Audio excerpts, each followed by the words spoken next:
Hey, how's it going, everybody? Welcome back to a brand new video. In this one, I wanted to talk about some of the most profitable Shopify dropshipping niches, as well as how you can research your own, because there's no way on planet Earth one dude can give you every profitable niche on the planet. It doesn't work like that. You have to understand how to do the research. So I'm going to show you some good niches, but I'm also, and more importantly, going to teach you how to research your own, right? Sort of like a teach a man to fish or give a man a fish sort of a thing. We're going to be pulling that off in this video. But before we get going, I have a presentation I want to show you guys. But before I show you that, I want to give you guys something really nice. In the description is a free PDF. You can go ahead and download that. It includes some of my favorite Shopify dropshipping niches, as well as a Shopify store launch checklist. Check that out. The link is in the description. You can download that completely for free. There's no payment involved at all. So go ahead and get your hands on those. Hope you enjoy them. Hope you learn something from those PDFs. As well, lastly, within the course that I sell, the link is in the description for that. I have laid out 200 plus niches that I consider to be some of the most profitable ones out there. I took some of the most popular interests that are going right now and broke them down into their subcategories and subcategories within those subcategories. And there are literally every single one of these niches is worth its weight in gold, right?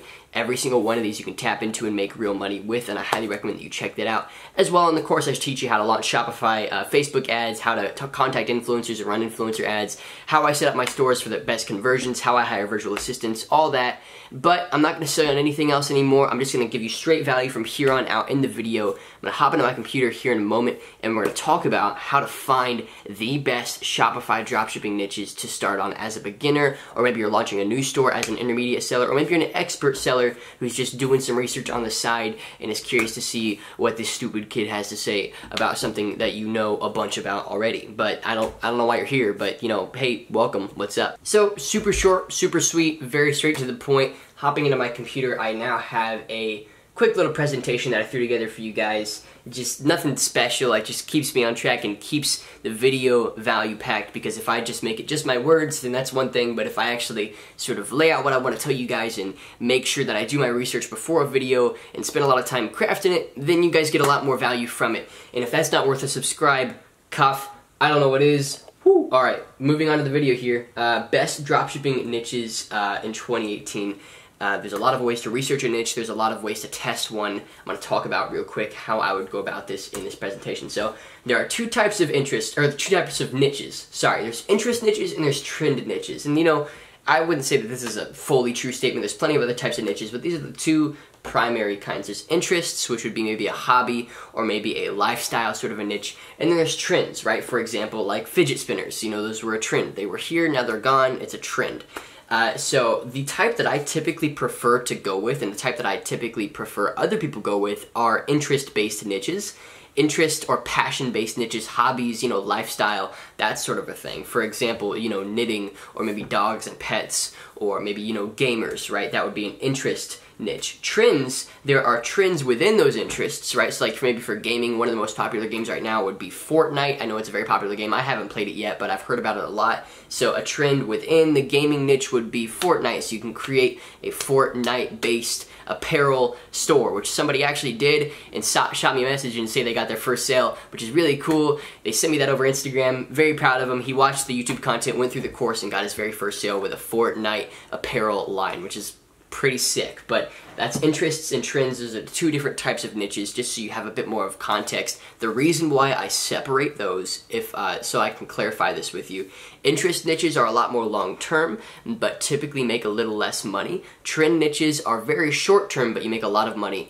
And I highly recommend, not less money with interests, you make money slower. You make a lot of money with interest niches long-term, whereas trends, you make a lot of money very quickly and then it's gone. So they both have their pros and cons. I highly recommend you stick with interest niches, because trend niches come and go. And those are always going to be very hard to rely on, because, you know, culture gets over its own crap. You know, it's really interested in a certain game or a certain movie or a certain topic or a certain trend, and then it chucks it and it goes on to the next thing. So interest niches are typically quite a bit easier to monetize on. It's not always easy to differentiate between the two, but as best as you possibly can, please do. On to the next one, basic research. So these are the 3 steps or 3 sort of strategies that you can implement in order to research a niche. So number 1, it's observe your competitors. So let's talk about what that looks like. A competitor doesn't necessarily mean another dropshipper, so keep this in mind. A competitor can literally mean anybody who's selling anything online. That's literally everybody's a competitor. In you know, a capitalist market, everybody who takes part in that market is competing with everybody else. And so in the world of selling things online, which is where you and I reside, you and I are competitors. So you can even observe me and see what I'm selling, even though I'll probably not give you my Shopify store for the sake of you coming up with your own idea. You can observe people like me, you can observe other Shopify stores and see what they're doing. You can even look at like Target. Right? Target right now, I went in there to buy another jacket because it's freaking Indiana and it's still like 42 degrees outside, and actually it's just now starting to snow, so it's actually colder than that. I just realized it's snowing and I'm really disappointed in my state right now. But anyway, I went to Target to buy another jean jacket, or not a jean jacket, which I buy lots of jean jackets, like jean jackets. But I went to Target to buy another jacket so I can stay warm, and they've already flipped their apparel to be spring apparel. So I went there to buy another jacket because I lost a jacket that I liked and I wanted to replace it, and it wasn't there. It was already spring stuff, and that was really disappointing. They're probably not getting any sales because it's still cold in Indiana, but you can learn from that, right? The way that Target shifts its sales, or the way it shifts its products to fit what the market's asking for. Right? So you can observe your competitors and see the trends that they follow, see the interests that they follow. An easy way to observe your competitors is to follow, if you are into influencer shoutouts on Instagram or Twitter or wherever, follow some big pages and pay attention to them and see what ads other people are running on their pages. It's a great way to learn what people are doing, great way to see what products are worth your money and worth your time, and also a really good way to understand what is hot, what isn't, what is working, what isn't. If you see an ad more than once, it typically means that the ROI on that ad was positive, so they booked another one. So that's a good way to know what products are and are not working, is by observing your competitors. Next, observe the big dogs. I sort of already talked about this, like Target, or like, you know, maybe Forever 21 is a good example of like a fashion brand that you can follow and understand fashion through. So observe the big dogs because they really know what they're talking about and they really understand the markets that they're selling to, because they don't necessarily use the online platform as much as they can.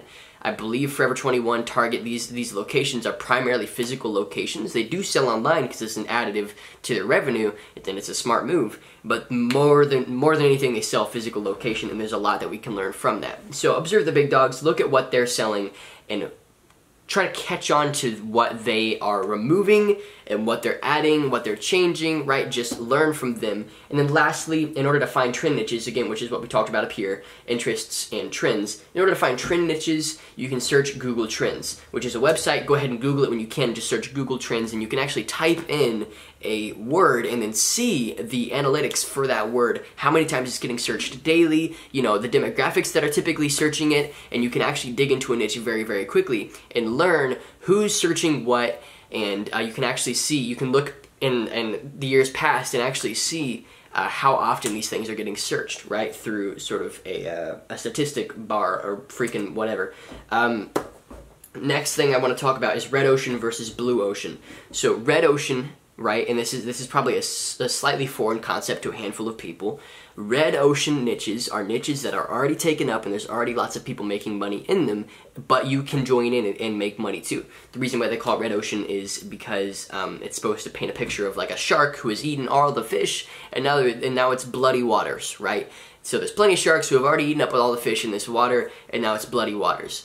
Versus a blue ocean, which is, you know, it's a niche that exists, but there's no sharks yet, and there's plenty of fish to be eaten, right? So red ocean versus blue ocean, there's positives and negatives to both. Red ocean is a major positive because you don't really have to understand how to become an authority. You can very quickly start selling to brand new people without being an authority in that niche, because other people have already established the authority for you, right? So it's like if somebody just now invented sunglasses and started to try and sell sunglasses now, people would have to get used to it. But luckily, sunglasses have been around as a product for a very long time, so people are used to sunglasses. So if you start to try and sell sunglasses, you don't have to convince anybody of anything. They already know what you're trying to sell, so you have a major benefit there. The issue is there's lots of people trying to sell sunglasses, so you're competing against a lot of people. Whereas with a blue ocean strategy, blue ocean marketing strategy, that is more like inventing, almost literally inventing your own niche, or being the first to sell to a very specific niche, right? So I can't give you a specific right now because it's kind of hard to think that through, but think of the most random, most, I guess, specific sort of demographic of people, their interest or their niche, and try to sell to them. That would be blue ocean, right? Like, I can't give you an example because it's hard to think of, but you get the point, right? Red ocean means there's a lot of people doing it, but it's very easy to start. Blue ocean means there's not that many people doing it. It's harder to start, but you can potentially make a whole lot more money down the line, especially if you are the first in line to be there, and the niche has been waiting on somebody to sell to them for forever, or whatever it may be, right?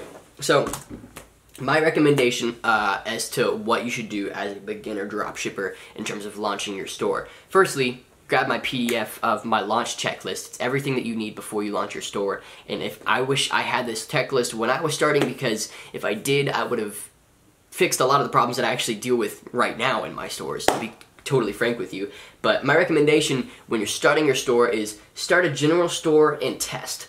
So no need to niche down just yet, right? A lot of people, they choose a niche and then go, but the reality is you gotta test those niches, right? The nice thing about a dropshipping store, or about Shopify as a platform, is that you can change your store and fix things and remove products and add products and change images and change your logo, change your name, even your URL, whenever you want to, your website URL. Whenever you want to, you can rebrand 1,000 times and it's still a working store.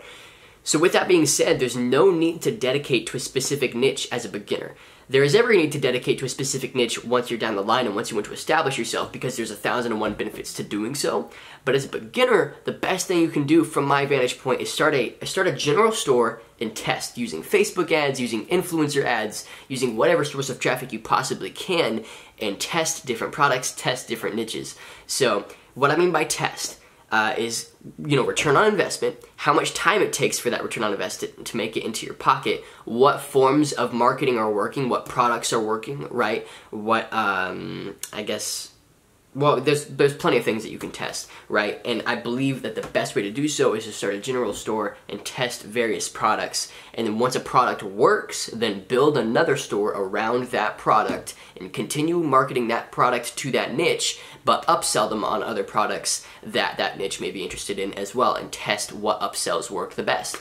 And so that's what I do, and that's what a lot of really successful dropshippers do. They start with a general store and test products, and the products that take off, they take that product, put it on a brand new store, and build a whole store around it and upsell. That's the whole strategy. That is a beautiful strategy that not a lot of people are taking a lot of advantage of, and I highly recommend that you hop on that as soon as you possibly can. That's the best way to go about it, and that's actually what I talk about in my course. I show you practically, step by step, how you can build that sort of a system out, because that's what I recommend you do. That's what I've seen to work, and that's what my partners and my team and the people that I work with have done and what works for them. So there you go, you guys. That is the whole video finished for you.